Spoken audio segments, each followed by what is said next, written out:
दोस्तों, क्या हो यदि आपकी संपत्ति से अवैध कब्जा 15 दिनों के अंदर हटवा दिया जाए। ऐसा ही होगा यदि आप इस वीडियो को अंत तक देखते हैं। उस व्यक्ति को 7 साल तक की सजा दी जाएगी जो कोई भी आपकी संपत्ति पर अवैध कब्जा करके बैठा है। लेकिन ये होगा तब जब आप इस वीडियो को एंड तक देखेंगे। इस वीडियो के माध्यम से मैं आपको बताने वाला हूँ कि सन 2023 में पिछले साल जो नया कानून लागू हुआ है उसके तहत किस तरीके से प्रावधान किया गया है कि यदि कोई भी व्यक्ति आपकी संपत्ति पर अवैध कब्जा करके रखता है तो आप उसे कैसे सबक सिखा सकते हैं, कहाँ पर आपको शिकायत करनी है।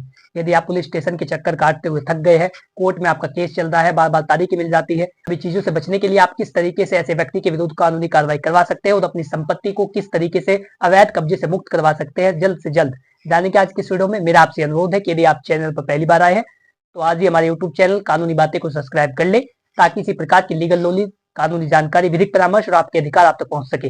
हमारे चैनल के माध्यम से आपको लीगल एडवाइस दी जाती है। यदि आप किसी भी टॉपिक पर कोई कानूनी जानकारी या विधिक परामर्श लेना चाहते हैं तो स्क्रीन पर दिए गए मोबाइल नंबर पर कॉन्टैक्ट करें, जल्दी आपको उसका उत्तर दिया जाएगा। चलिए बिना किसी देरी के वीडियो शुरू करते हैं।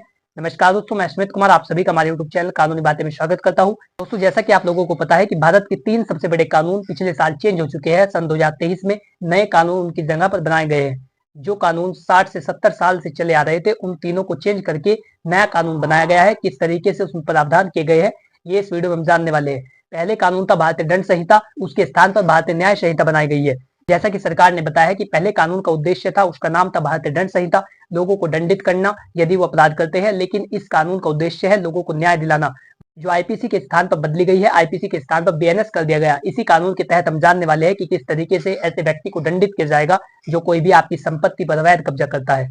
देखिए, यदि आपकी संपत्ति पर अवैध कब्जा किया गया है और कोई भी व्यक्ति ये जानता है कि वो संपत्ति उसकी नहीं है और वो ये करना चाहता है कि कब्जे के आधार पर उस पर अपना स्वामित्व जताना चाहता है, या वो दबंग किस्म का व्यक्ति है, वो नेतागिरी में रहता है, राजनीति में रहता है, ऐसी कंडीशन के अंदर आप उसका सामना नहीं कर सकते और वो आपकी संपत्ति पर कब्जा करके बैठा है। उसने कब्जा कर लिया है और कब्जा खाली नहीं कर रहा है। आपने कई जगह पर शिकायत को दर्ज कराया लेकिन उसके बाद भी कोई कानूनी कार्रवाई नहीं हो रही है।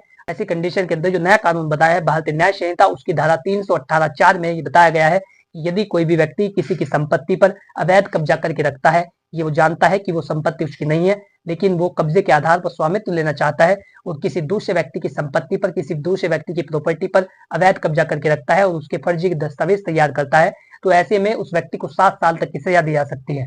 और ये प्रावधान लागू होते हैं यदि कोई भी व्यक्ति आपकी संपत्ति पर कब्जा करके रखता है, तो ऐसी कंडीशन के अंदर आप उसे धारा 318(4) के मुताबिक और बीएनएस भारतीय न्याय संहिता ऐसे व्यक्ति को दंडित करा सकते हैं।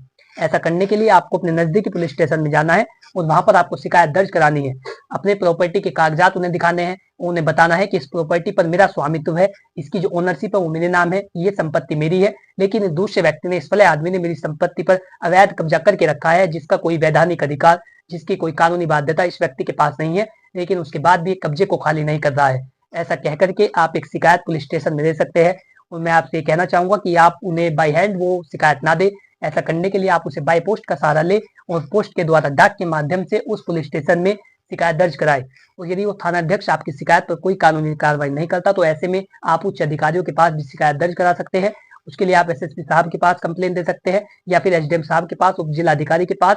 आप सारी शिकायत लिख करके जो भी आपको समस्या हो, आपकी जो संपत्ति के दस्तावेज हो वो उसके साथ लगा करके आपको एसडीएम कार्यालय में जमा करने होते हैं। उसके बाद उस प्रकरण की जांच की जाती है और यदि ये होता है कि उस व्यक्ति ने अवैध कब्जा कर रखा है तो ऐसे में उसकी जो चार्जशीट है वो बना करके कोर्ट में भेजी जाती है और यदि वो साबित हो जाता है तो कब्जा मुक्त कराया जाएगा और उस व्यक्ति को 7 साल तक की सजा दी जा सकती है।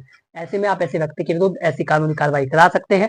यदि आप करना चाहे तो मुख्यमंत्री पोर्टल पर भी ऑनलाइन शिकायत दर्ज करा सकते हैं। उसके बाद वो संबंधित विभाग को भेजी जाती है, जो उसके अधिकारीगण होते हैं उनको भेजी जाती है और उन्हें उस पर अपनी आख्या देनी होती है किस तरीके से उन्होंने इस प्रार्थना पत्र पर क्या कानूनी कार्रवाई की है।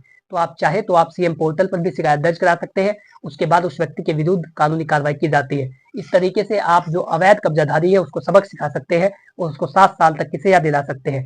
आशा करता हूँ कि जानकारी आपको अच्छी लगी होगी और आप इस कानून का फायदा लेंगे। यदि आपकी जमीन पर, आपके मकान पर, आपकी प्रॉपर्टी पर किसी भी व्यक्ति ने अवैध कब्जा कर रखा है। यदि आप इसी तरीके की वीडियो में रुचि रखते हैं तो आज ही हमारे यूट्यूब चैनल कानूनी बातें को सब्सक्राइब कर ले, ताकि इसी प्रकार का विधिक परामर्श, कानूनी जानकारी, लीगल नॉलेज आप तक पहुंच सके। यदि आपका इससे रिलेटेड कोई सवाल हो तो आप कमेंट बॉक्स में लिख करके पूछ सकते हैं, मैं जल्दी उसका उत्तर दूंगा। और इसके साथ ही यदि आपको विधिक परामर्श या कानूनी जानकारी लेना चाहते हैं तो स्क्रीन पर दिए गए मोबाइल नंबर पर कॉन्टैक्ट करें, जल्दी आपको उसका उत्तर दिया जाएगा। Thanks for watching this video. अपना कीमती समय देने के लिए धन्यवाद।